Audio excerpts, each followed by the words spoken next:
Alright, Bally, we're back with some more Smash Brothers, The Clone Wars. It's time for a bit of boxing. Let's get in the ring. Let's get going. Little Mac.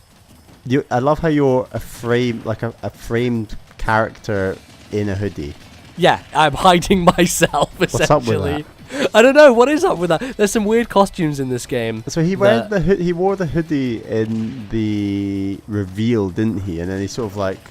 Oh, he takes it off, doesn't he? Yeah, he takes it off. It's cool. I mean, I guess it's a training garb, right? Like, you'd expect that's what he wears. I think that's what he's wearing when he's, like, running behind the dock when he's, like, riding the bicycle, you know? That famous scene in Punch-Out. Maybe you don't know that, because I'm not sure how much Punch-Out you've ever seen, Bally. Like 0? Well, you do. Don't you own it on Wii U? Because it was part of the 30 thing? Was that before you got in? Because I managed to get Super Metroid, but not Punch-Out.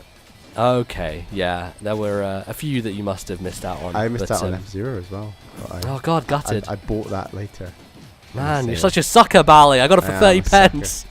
But yeah, Little Mac is a character newly introduced for Smash 4 who I really like, but also goes against my playstyle because I love aerial characters. So and Little Mac is the most non-aerial character possible. The whole point of Smash Brothers that makes it different from other fighting games is that it's all about getting back on the stage. Right. And that's ultimately what Little Mac is the worst at doing. He's so back bad on the stage. Absolutely awful at it. So I think that he's a really conflicted character that ultimately isn't going to do very well in tournaments because he's just so weak when it comes to getting back on the stage. He's basically min-maxing, you know? He's put all of his points into strength and speed, and he has no defense, and he has no fucking jump, you know? It's the way he built his character. And when you're in Smash Brothers, it just doesn't, it's not how it's supposed to go. So I'm real behind here. I'm going to have to fucking pick up the slack battle if I want to get back in this race. Go back to 2-1. Here we go. Yeah. I'm just charging up my crazy ass punch. Yeah, absolutely.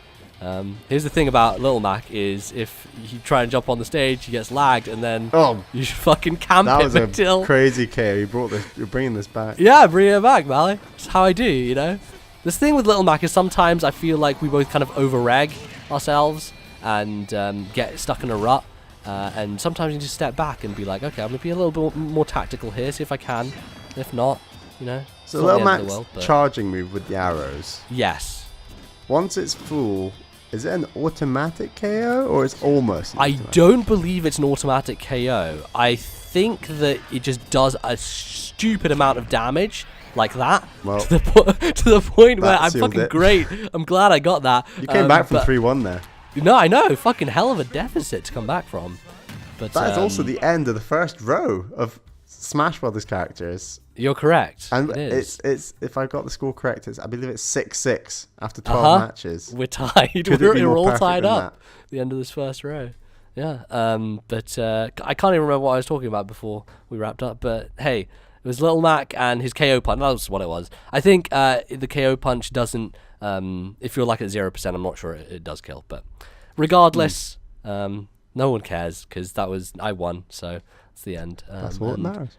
We'll see you next time on some more Smash Brothers Clone Wars, where we move on to the second row of fighters.